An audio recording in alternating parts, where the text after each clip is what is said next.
Hello awesome people, I hope you're having an amazing day today. Today I want to do my review as a part of my video game Wednesday.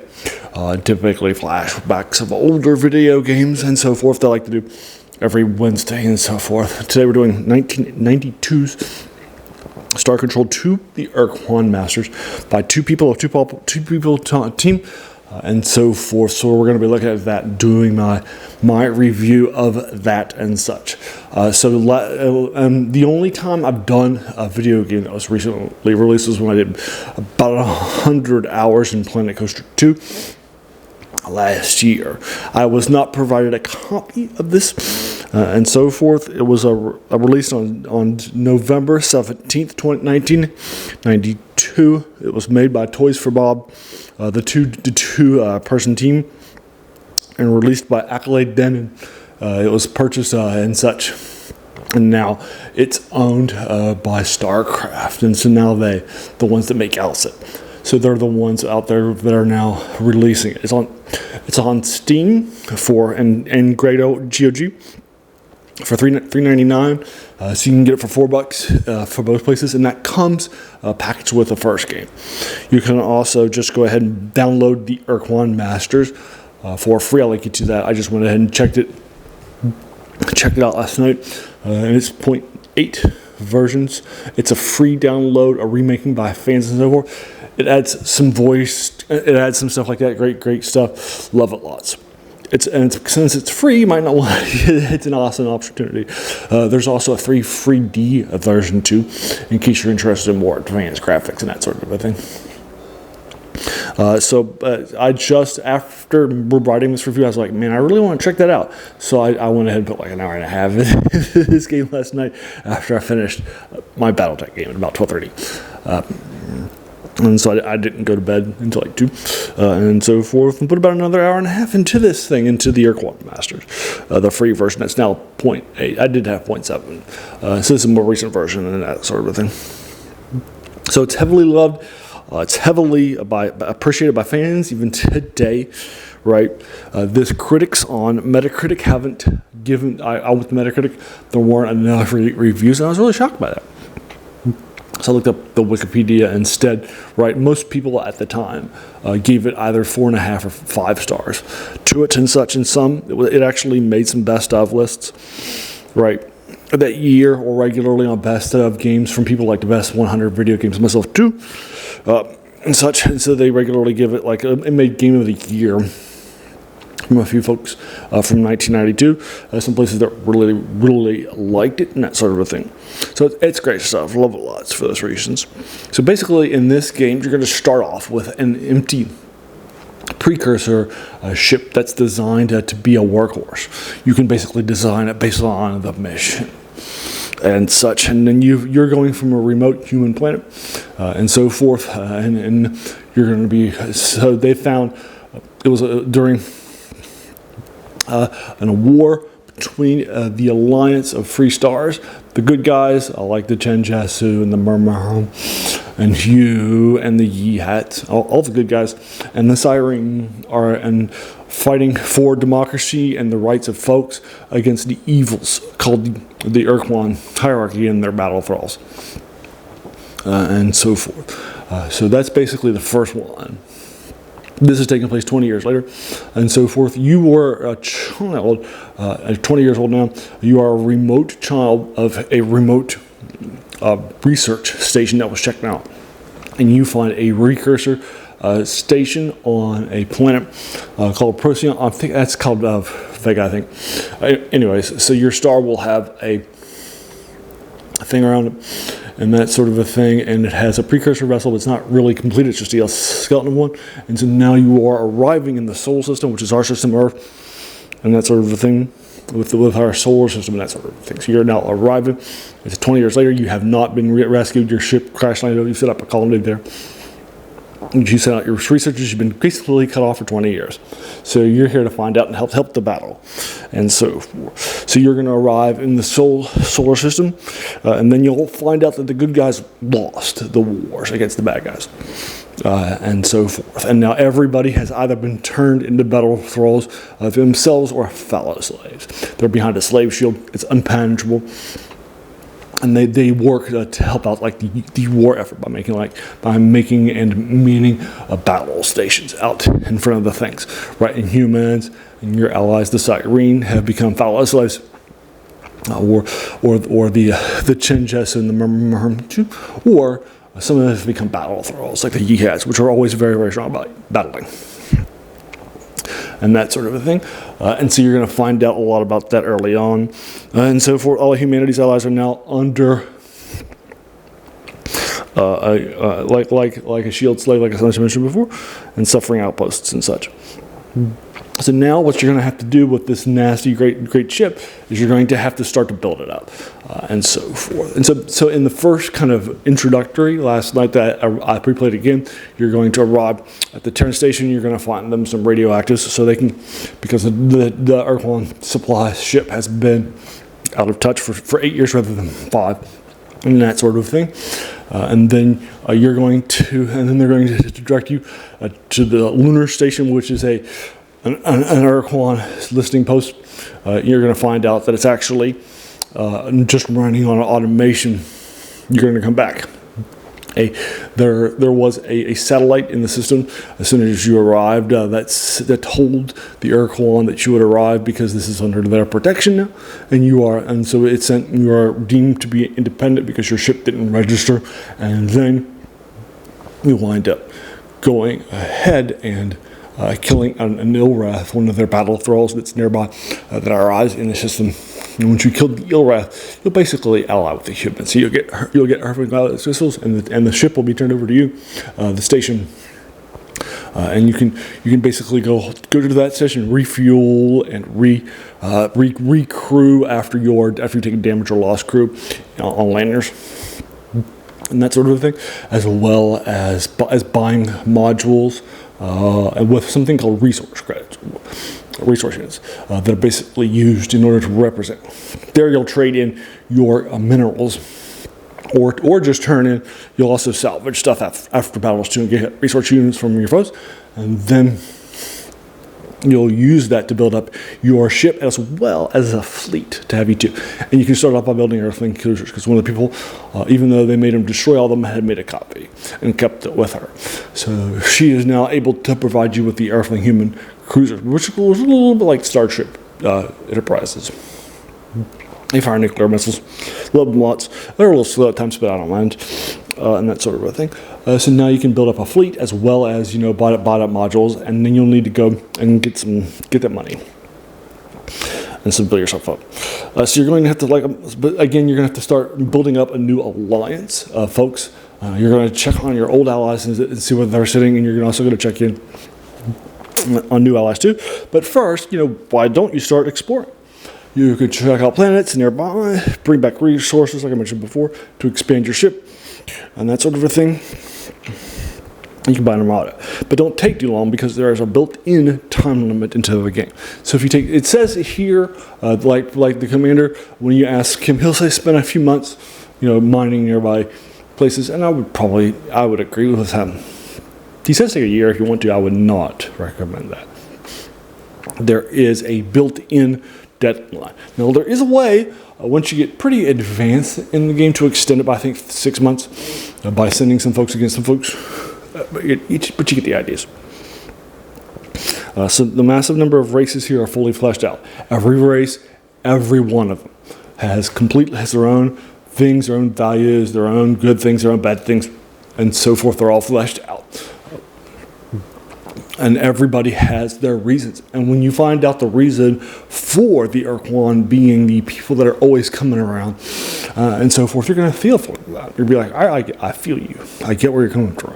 I don't agree with your methods, but I get your reasoning for doing it. Right? That sort of thing.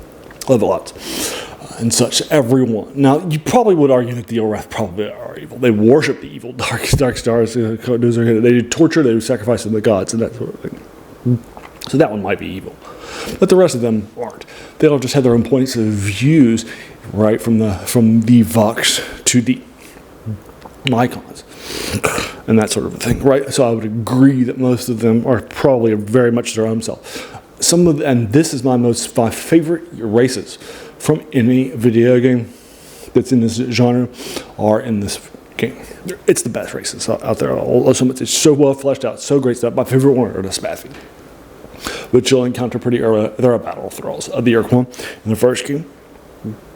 So when fighting, you can choose a fighter, and then you'll fight on a melee. Basically, it's called super melee, and so forth. And basically, what you'll do is you will have your own attacks, movement speeds, strengths, armor, crew that are basically how much damage you can take before you're destroyed in your foes too. And you have two weapons: your base weapon and then your special weapon. Sometimes your special weapon isn't a weapon, but it's something like in the human cruisers, it's a point defense system, but you get the idea. But basically the idea here is that you're fighting on this melee and so forth, and it's basically like a giant rock, paper, scissors, if you will. Every ship has some strengths and weaknesses against the others. So trying to balance your rock against their papers, if you will, is great. And then once one's destroyed, you can choose which one to get sent next. And that's where the thing. One of the things I like to do is to turn my precursor vessel into a battleship. Just absolutely destroy people all up and down the block. Love lots for those reasons. So another thing I like to do is grab the Spathy looter, one of the people that you can grab early.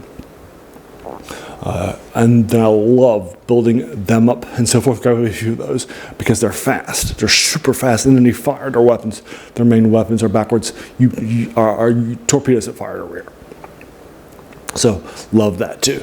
So you can fire at people as they're trying to chase you, and I love that. For that reason, it's hard to not be able to defeat pretty much anything with those. Also really like the Chimera. The Chimera Avatar. I love that one too. I think it's a very, very strong ship. Also, the Ors and Nemesis you can get pretty early are also pretty good to level bots, but not as good as Spathy Looter and the Chimera Avatar. But the Chimera Avatar is a late game ship, so you probably want to maximize those once you have an opportunity for them. So basically, that's how it fights. And so forth, in a big, gigantic rock, paper, scissors. So when you land on planets or moons, you can do a scan of 3 different scans: a mineral scan, a bio scan, and an energy scan. And it will take you fuel to land on these places, and then basically you get a little mini game where you just basically run around and pick up these things from your lander that landed. And so forth. Each lander will have a maximum amount of space and has stun guns you can use to bring in aliens. Although you don't have any need for them, there will be some places later on that you're going to want that, and so forth. And then you can pick up these things. Now they do have 3 different things that can hurt your lander. The first are volcanoes that are erupting. The second are earthquakes, and the third are storms from lightning. So some planets will be good for 1 or 2 or 3 are hard against them, but have great resources. So you don't want to try those until you've built up your landers with tech and so forth from a race that's called the Miller Mate.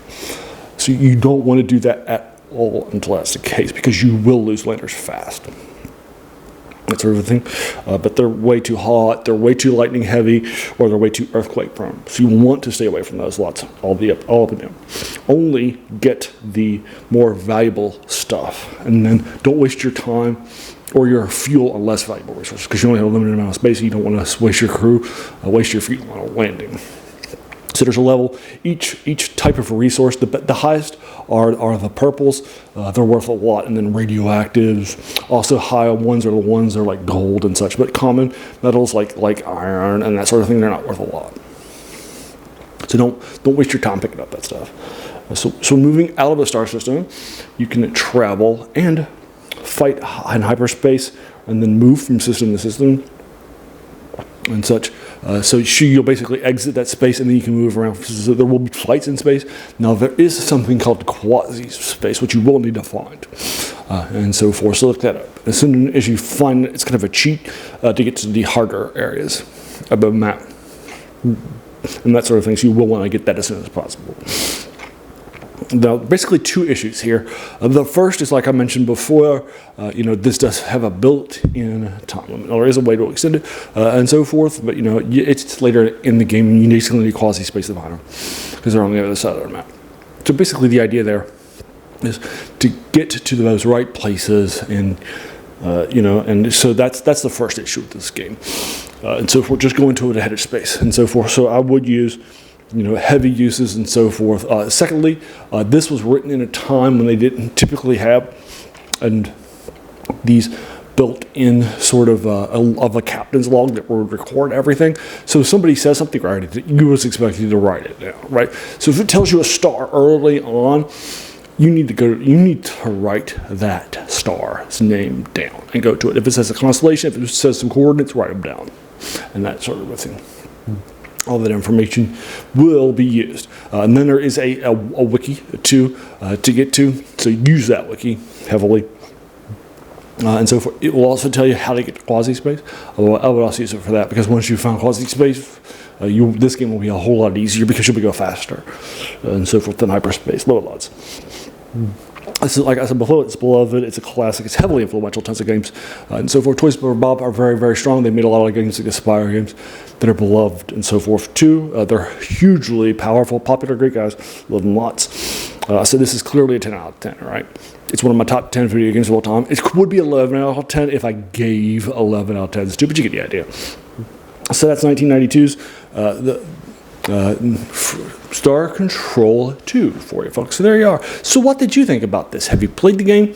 Did you agree or disagree with 10 out of 10? What did you think about my concepts and so forth? Let me know what you think about them in the conversations below. But please keep it spoiler free. Yes, this is a game that's, a while, decades ago, right? It's from the 90s, early 90s. But I want to keep this game as spoiler free as possible for people that are going in fresh, might not have heard of it, might be thinking, a free game, that sounds like a fun thing, right? And the graphics are great, the music is great. I listen to the music sometimes. I have a soundtrack. I purchased it on iTunes, so I can listen to it anytime I want to, and I pretty regularly do. Love it lots. The music's great, the graphics are great for its time, a great throwback if you like that 16-bit and that sort of thing. The only issue, also, I would add this in, is that since it was designed for mouses, it was not designed in an era for mouses, so you can't mouse to different places. So you just have to go with a mouse. You just have to use your mouse. You have to use your keyboard for input, just as a heads up. Even on the Urquan Masters and the 3D Masters. But there you are. So go ahead and let me know what your thoughts are. Again, keep it spoiler free, like I tried to do. And then I'll also help out with folks and let them know about some ideas that you may have too if you play this video game, on things to do to help them keep themselves safe in that dark world. I love this universe so much. It's so well fleshed out. It's so well thought out. Every year is actually a race. It's not just a difference of ships, right? Even their ships make sense for their personnel. Expect lots for those reasons. So there you are. Thank you so much for taking some time out of your day and investing in watching my videos, right? Because we all have so many things that are happening, right, in our lives, and we're pulled in so many different directions.